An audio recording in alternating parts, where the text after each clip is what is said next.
Welcome to this quick video on the differences between the USA and the USSR.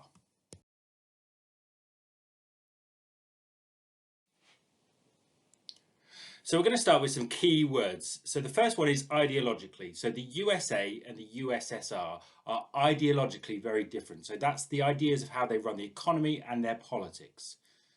Economy means the production, distribution of what is produced and how goods are traded.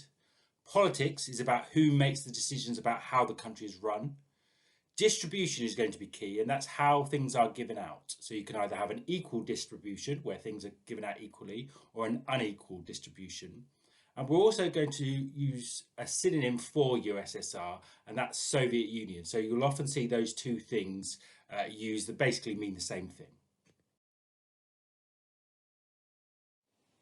So we're going to start with this idea that actually the USA and the Soviet Union were allies during the war.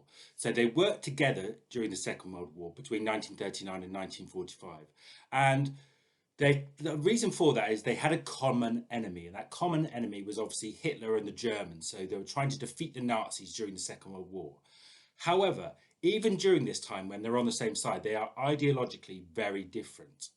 At the end of the war, obviously the Nazis are defeated and Hitler kills himself. So now the differences that these two countries have start to resurface, and the cracks between that friendship start to show.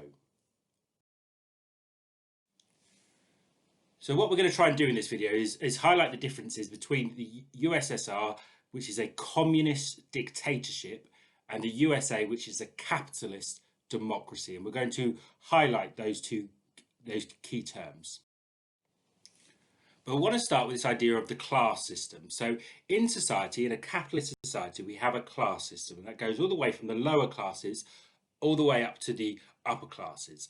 And the communists are concerned about this because they think that the bourgeoisie, so this top tier, these are the people that own the means of production, and they exploit the working class. So they're really, really wealthy, and the proletariat, so these working class and lower classes, they don't own any means of production, and they're taken advantage of by the bourgeoisie. And the communists want to change that system.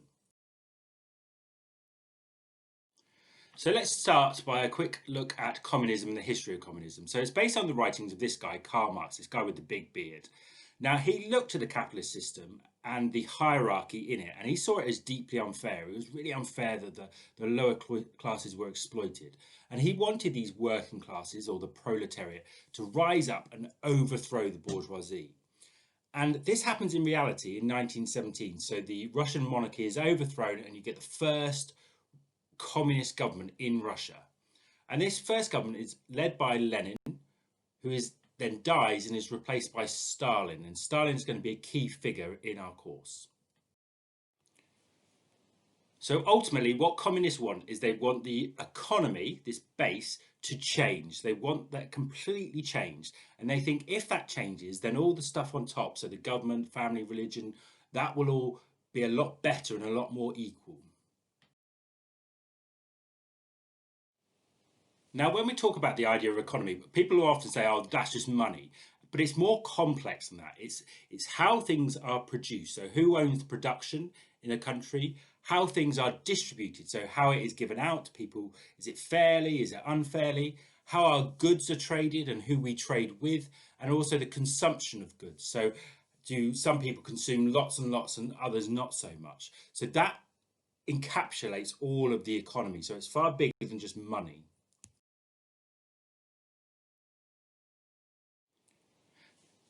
Now let's look at the USA. So the USA gained independence from Britain in 1776, and that's why they have their Independence Day. Now they love the capitalist system. So unlike the communists who hate it, they absolutely love it. And they believe in this American dream where people can rise up through hard work and idea, and you can go from the lower classes all the way to the upper classes. And as a consequence, they have a very laissez-faire, so don't like getting involved, attitude towards government. So the government shouldn't interfere too much in how things are controlled, and they believe in rugged individualism. So they love capitalism. So like we said, the USSR or the communist Soviet Union want to change the economy. So what they do in a communist society is all production is owned by the state. So you don't have private companies, let's say like McDonald's. Everything is run by the government. So they don't believe in private ownership. Everything is public ownership. Everything's owned by the government. And they believe that goods should be distributed evenly. So everyone should get a fair share. And therefore, if there's even distribution, there should be equality. Now, that's all lovely in theory, but actually what happened is you had the top tier, so like the Communist Party members were quite wealthy, but actually the majority of Russia was really, really poor.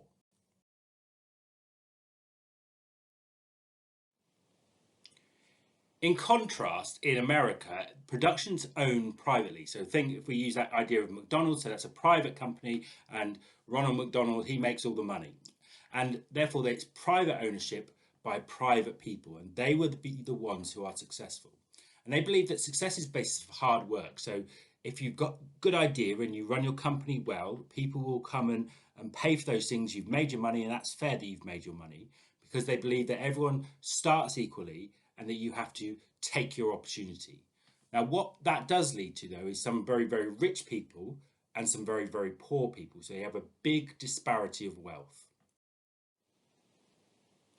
So just to re-emphasize, in a communist dictatorship, you have public ownership, equal distribution, but actually what that led to is everyone being equally poor.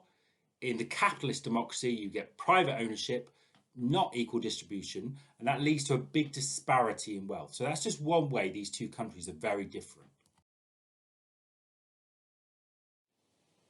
Now, these two countries are also very different politically. And what we mean by that is the process of how government make decisions, who rules the country, how much freedom the people of the country have, and how much political say the people have. And they are both very, very different. So in the USSR or the Soviet Union, you have a dictator, that guy Joseph Stalin that we looked at earlier. And you have what we call the Politburo. So they're like the chief people in the Communist Party.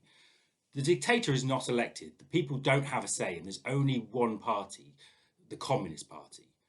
And as a consequence, people have very few freedoms in communist Russia. There's a secret police that ensures control. You don't have the right to criticize the government. You don't have freedom of speech. So very few rights for its people.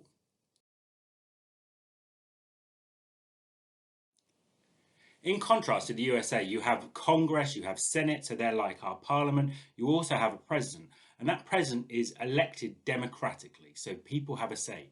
In America, there's two main political parties, the Republicans and the Democrats. In theory, all people have a wide variety of freedoms, freedoms of speech, freedom of religion.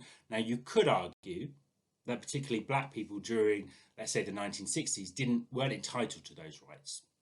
And people have a vote, and therefore they have the ultimate say on who runs the country. So just quickly, as a recap, so in a communist dictatorship, they have an unelected dictator. There's only one party. People don't have freedoms, and people don't have the vote. In the American system, you get an elected president, you get multiple parties, all people have freedoms, and people have a vote. So you can see that these two countries are very, very different ideologically, and that's going to create big problems.